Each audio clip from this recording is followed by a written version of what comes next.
இந்த வெள்ளிக்கிழமை எங்கட வீட்டு துக்கிச்சி சாப்பாட்டில் என்ன இருக்குன்னு வாங்க பார்ப்போம். எல்லாமே ஃப்யூஷன். முதல் பாசிப்பயிறு பருப்பு முருங்கையில் போட்டு சமைச்சது, அங்கே தான் ஃப்யூஷன். ஸ்ரீலங்காவில் எங்கட மாமா பாசிப்பயிறு தான் சாப்பாட்டுக்கு தருவா.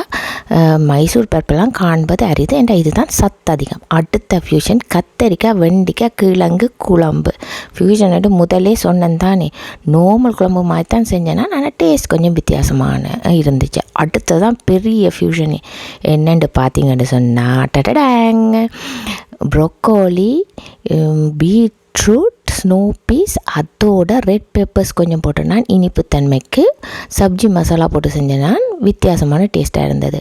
அதிரடி ஃப்யூஷன் இங்கே தான். முருங்கையில் கோவா கடலைப்பருப்பு அதோட கொஞ்சம் தேங்காய் பூ போட்டு வர ஆச்சி மசாலா இட்லி பொடியை போட்டு செய்யுங்கோ, டேஸ்ட் வேறு லெவல். அடுத்தது தக்காளி மிளகு ரசம், அதோட பப்படம் ஃப்ரையும் மிளகா பொரியலும் போட்டு இந்த முறை கழுகி நாட்டி என்ற ஒரு ஸ்ரீலங்கன் சிவப்பரிசியோட எங்களோட வெள்ளிக்கிழமை சாப்பாடு முடிஞ்சுது.